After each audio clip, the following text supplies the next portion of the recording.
So for this unit, we're going to look at the Jain faith, or Jainism, in fact. And we might note, first of all, the meaning of the name. The Jains are those who follow the Jina, someone who has conquered, well, really, this world, or samsara, the convolution, we can call it, the confusing world, well, we call this world. So we may wonder, why would we study Jainism with only 4 to 5 million members in India? I'm quite convinced from my research and discussions with Jain scholars that this is one of, if not in fact, even the oldest continuous religion on the planet. Judaism, we can say, maybe, well, the first reference to Israel is 1100 BCE in an Egyptian manuscript. Of course, many instances of stories in the Bible all go back to Babylon and Sumer. So it's really a foolish contest, though, to determine what is the oldest continuous religion, frankly, because they all trace their roots back to the same sources eventually in Africa, where we all came from. Nevertheless, with just 0.5% of India's population, the Jain peoples contribute 24% of the taxes of India. How did that happen? So just like Judaism, the Jain faith is very influential. Going back to the Indus Valley, the source, I'm quite convinced, of yoga, the ethic of non-harming, and as well, meditative practices that live on around the world today. Jainism is going back to the Indus Valley civilization of Mohenjo-daro and Harappa and the like. We can look for my further arguments on the Aryan invasion theory, that controversial topic. I should note it's not only Europeans, but my Japanese advisor thought it was quite obvious that there was this event. But if we look at then this map of their invasion, we can see as well also the old Indus Valley civilization projected, and the current population of modern Jains lives just about right there, mostly in northwest India. So where do we place Jainism in the history of the evolution of Indian faiths? We can go ahead and assume their legends are right, that in fact their founder, the first Tirthankara, invented civilization. Obviously that's a legend, but does it have a grain of truth in it? Jainism emerges approximately as a distinct faith, if not more ancient traditions behind that, around the time of the Buddha, again in the Axial Age, in the middle of the first millennium BCE, where finally as well we see Isaiah the prophet, see monotheism, Socrates, Confucius, and the Buddha. They all emerge in this period. And the 24th Tirthankara, a ford maker, I'll explain that concept momentarily, emerges. Mahavira, the great hero, and again a cognate term, Magna Hero, is what his name really literally means in Sanskrit. He emerges as part of what is called the Shramana movement that takes place again in the Axial Age of India, middle of the first millennium before the Common Era. And so, like the Buddha, the Mahavira is an individual teacher, and like the Buddha, he advocates individuals striving for salvation. And like the Buddha, he opposes the pre-Axial Age myths of the Vedas. And so neither tradition counts the Vedas as authorities. That makes them Gnostica traditions, which means literally it doesn't exist, except those Vedas exist as cartoon fantasies for Buddhists and Jains. And we remember India and Hinduism's having its own Axial Age period experienced through the emergence of the Upanishad and the individual historical teachers with their own individualist philosophies that we see in Hinduism. In fact, there were at least 6 different Shramana movements among not only the Jains and Buddhists, but we might note the materialist Charvaka sect, the Lokayata as they're known. Lokayata means the world is extended. It means that there is only this world. There is no rebirth, no reincarnation, no gods. And as Sarvapalli Bhattacharya, India's most famous materialist atheist, said, I can go up the Ganges killing and slaying, down the Ganges killing and slaying, and I will get no bad karma. We can imagine that in its day, was as shocking as anything Karl Marx would say millennia later. So there's an implicit economic impact here, as these individual thinkers, Mahavira and the Buddha, said to be from the warrior caste, oppose the authority of the Brahmin priests. In essence, some Protestants call it a kind of Protestant Reformation in India. But I don't know if we want to go that far. I'm not sure if I'll like the comments, if I agree with them. Nevertheless, we want to keep in mind that all these Indian religions accept karma theory, rebirth, except for the materialist, right? And the non-harming ethic that extends even to animals. India's been the first nation to recognize dolphins as non-human persons, for example. And finally, like all Indian religions, the universe didn't begin some 5,000 to 7,000 years ago, like those Bible proponents in my country claim. The universe is in fact far longer than scientists have discovered actually to be. We say around 13, 15 billion years ago the Big Bang occurred, but for the Indian cosmology, universes are infinite, and cycles of universes might take trillions of years, as it might take an individual trillions of lifetimes to become a god or to attain nirvana and the like.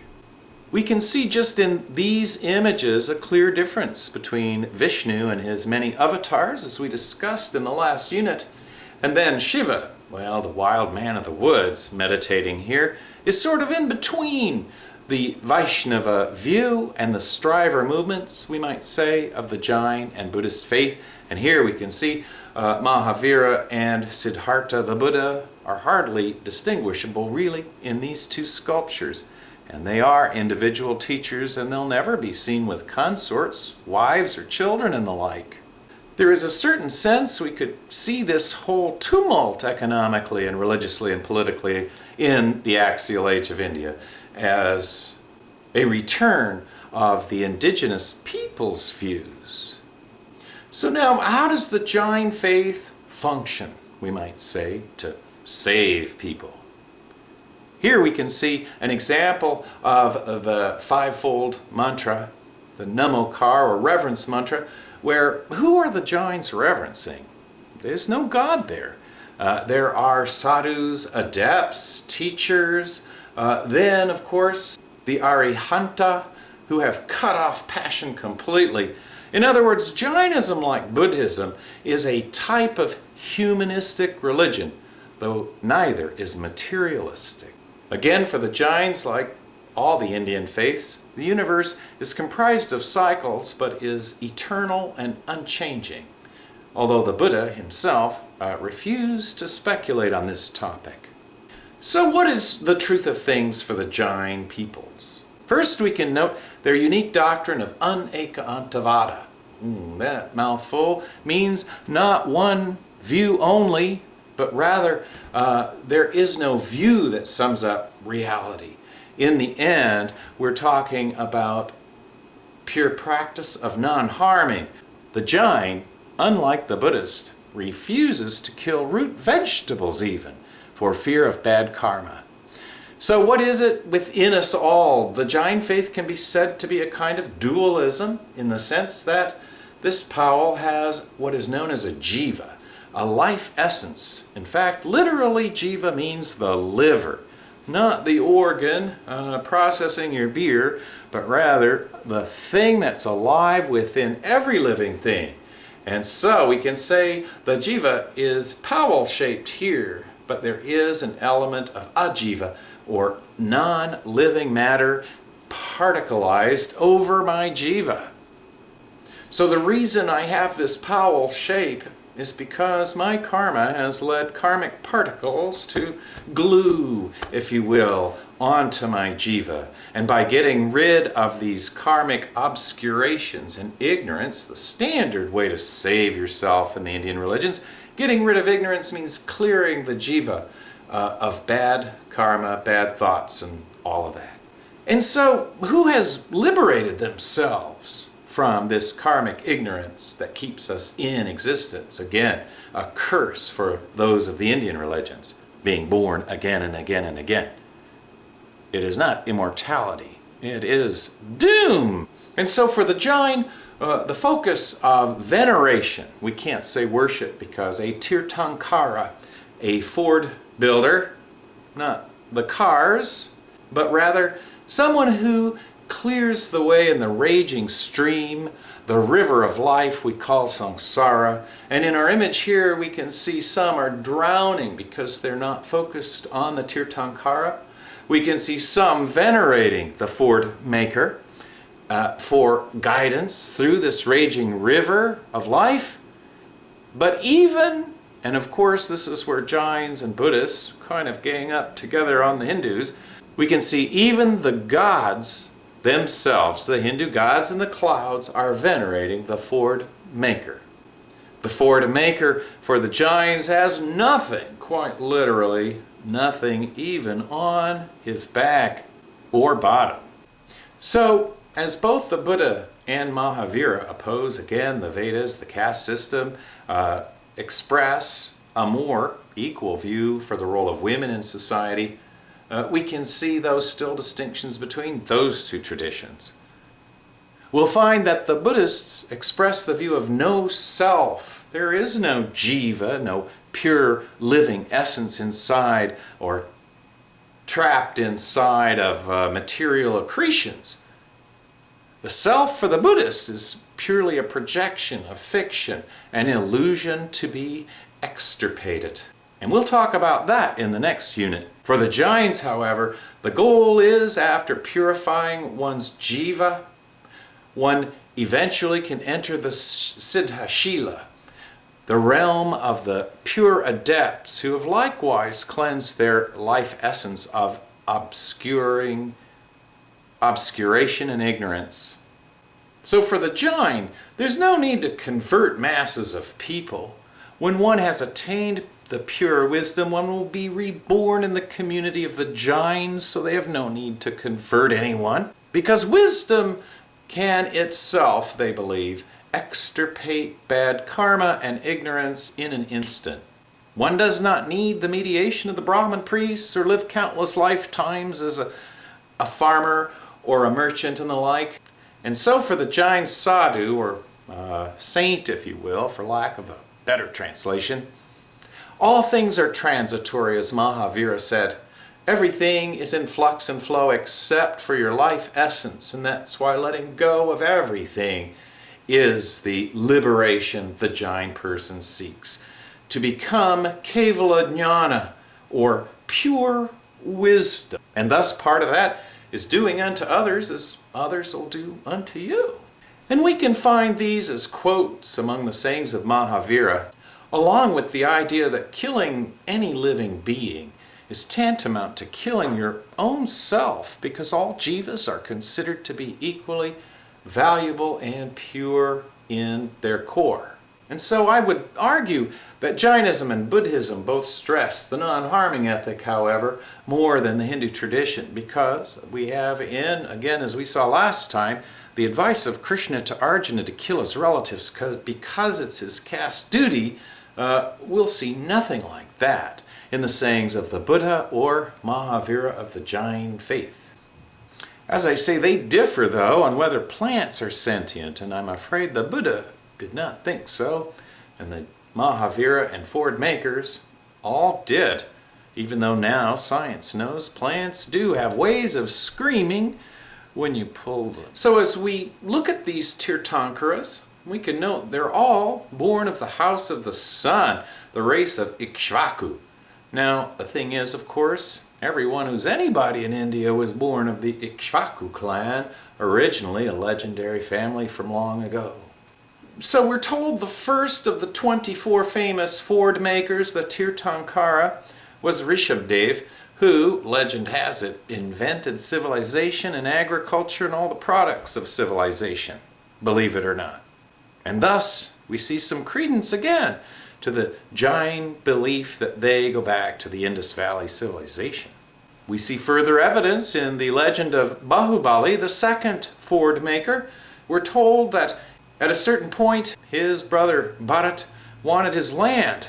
And so Bahubali, whose name means strong arms, is winning the fight. He's about to smash Bharat to the ground and kill him when he stops and says, "I will not kill for land, power, or money." And thus, he stands still for many months while vines grow up his legs, as we can see in this image, believe it or not. And we might note that Bharat is the name the Indians give to their own country. They don't call it India. That's in fact from the times of Alexander the Great, when he conquered up to the Indus River and said, "The rest are all Hindu." And so we find Bharat as the great hero in Indian tradition. But for the Jains, well, he's not exactly a nice guy, and he wants your stuff. And so Bahubali fought war no more and stood merely in peace, meditating. We won't see great miracles from these more humanistic Ford makers. Here we see the 23rd Tirthankara Ford maker, Parshvanat, merely pacifying a snake. Among the legends, we're told that Parshvanat saves a snake from being killed by hunters. The snake vows to be reincarnated because he's dying. And one day, to help Parshvanat, which, believe it or not, he does, as he grows up to be a young prince and saves Parshvanat from bullies. So very unlike Krishna or Shiva or the Hindu gods, the Jains don't stress miracles. And in this, again, they agree with the Buddha.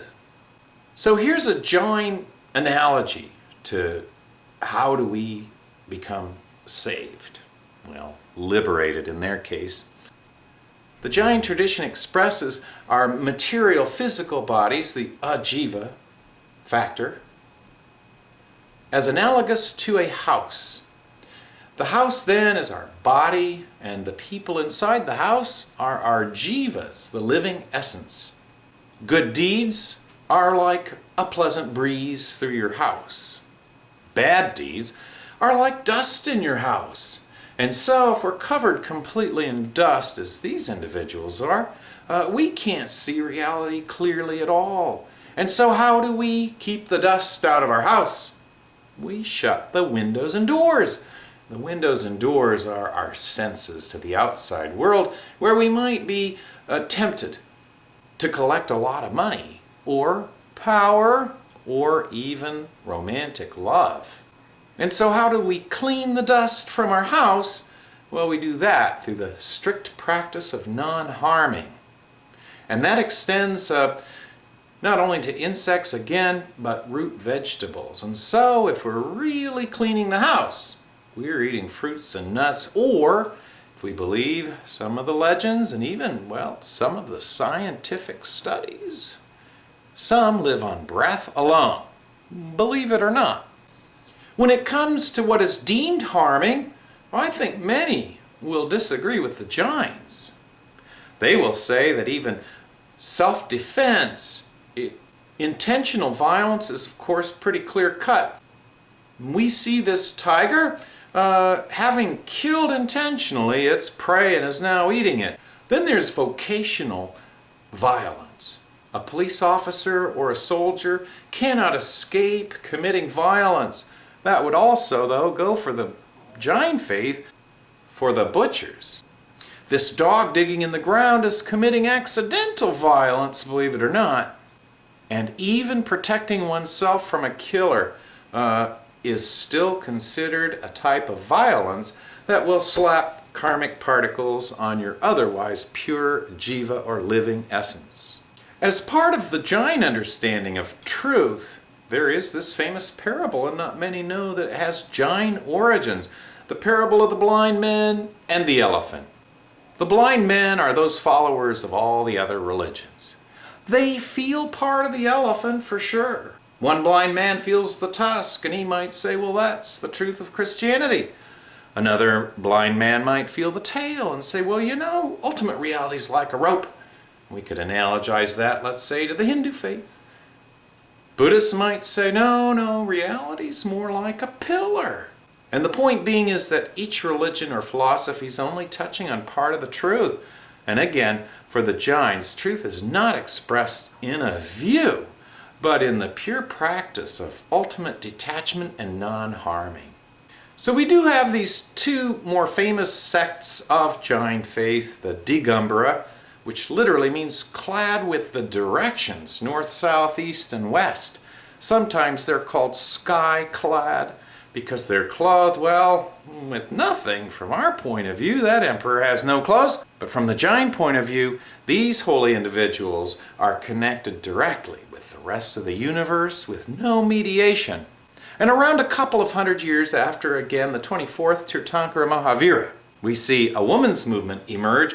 The Shvetambara allows women to participate, and of course in the sexist way, why they're not allowed to practice the Digambara faith, but they can wear this white clothing, and we can see the mouth gear like a nurse protecting the accidental breathing in of an insect or the like. And the Digambara Jains will even sweep their path as they walk to make sure they don't accidentally step on a bug. And so, with many symbols, we can nevertheless see a few things pretty clearly in this symbol. One, we see the Indian hand of have no fear. For the Jains, have no fear, the Jiva, the life essence is here. For the Hindus, have no fear, Shiva, or Krishna is here. For the Buddhists, no self is here. But in the middle of the Jain hand, we can see the chariot wheel representing the circle of life, and in the center of that are the Sanskrit letters that spell out the word ahimsa, which means non-harming, the goal of that faith. So pacifistic, and yet with such a wealth of tradition and, well, literal wealth. So all this leads us to speculation.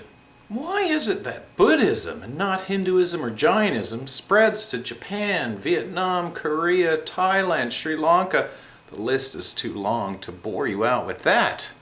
And we can say Hinduism is hard to translate to other cultures because of its emphasis on the caste system and so many uniquely Indian cultural aspects. We can say the Digambara or sky-clad monks of Jainism could hardly travel through the desert or over the Himalayas to China to teach, and they seem to have felt little need to do so, to spread their message.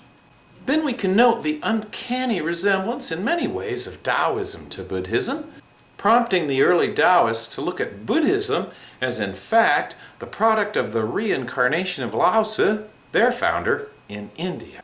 And Buddhism and Taoism will essentially merge in many ways in China, but that's for future units.